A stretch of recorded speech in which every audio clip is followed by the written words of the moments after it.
guys, good evening and happy Easter. I believe you are with me in saying that we have missed a lot of activities this month and the previous month. To name some, we have missed our graduation and recognition ceremonies, which I believe we deserve. We have missed the graduation ball and the likes. We have missed our busy schedule in preparing for the sinakulo and sugat presentations and the presentations themselves.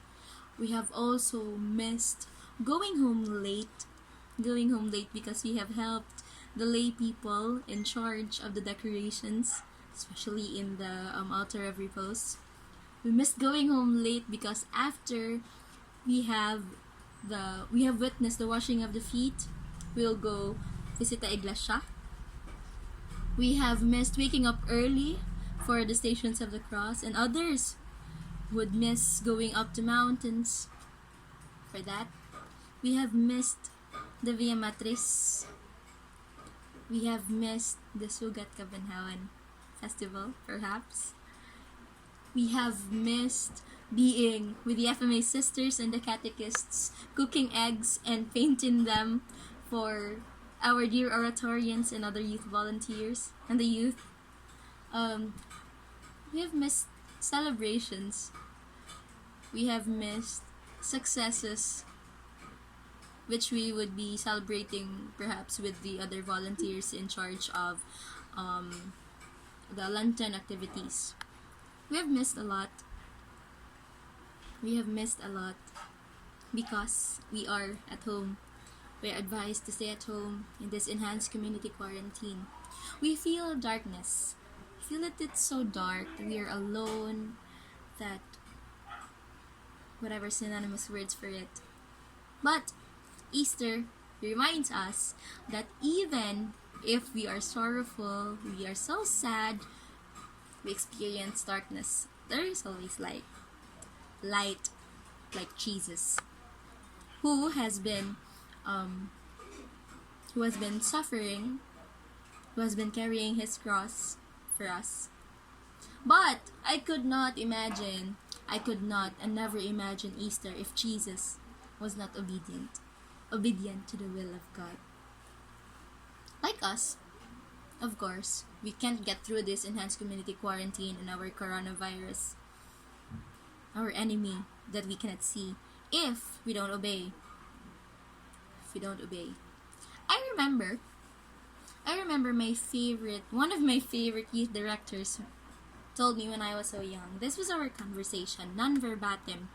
I was asking him, "Father, why do we have to exhaust ourselves in preparing and planning different activities for the youth in summer, where in fact it is the time where they should be resting?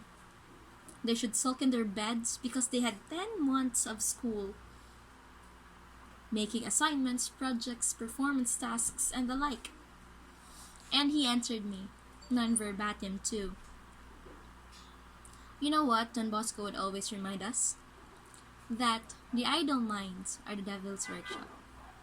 Idleness is the father of all vices. That's why we're doing this. Because if you notice, when we have our activities, we always start and we end with prayers.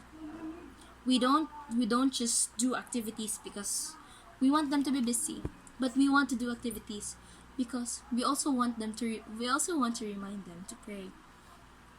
Now, in this enhanced community quarantine for more or less 3 weeks,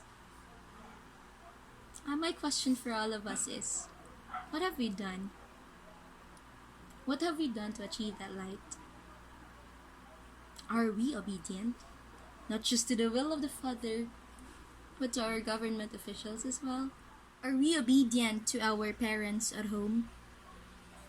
Are we still praying the rosary every day? Do we attend online masses? Now, the greatest challenge for the days to come are these. Number 1, how do we become Don Bosco and Mary Mazzarello in our family? Number 2, how do we go away in making ourselves workshop the devils. Now, why don't you comment down below your suggestions so that we can learn from each other despite distance? Perhaps that's how we show love and spread love in time of Corona, sharing best practices and learning from each other. Good night, everybody, and thank you. Again, happy Easter. Thank you.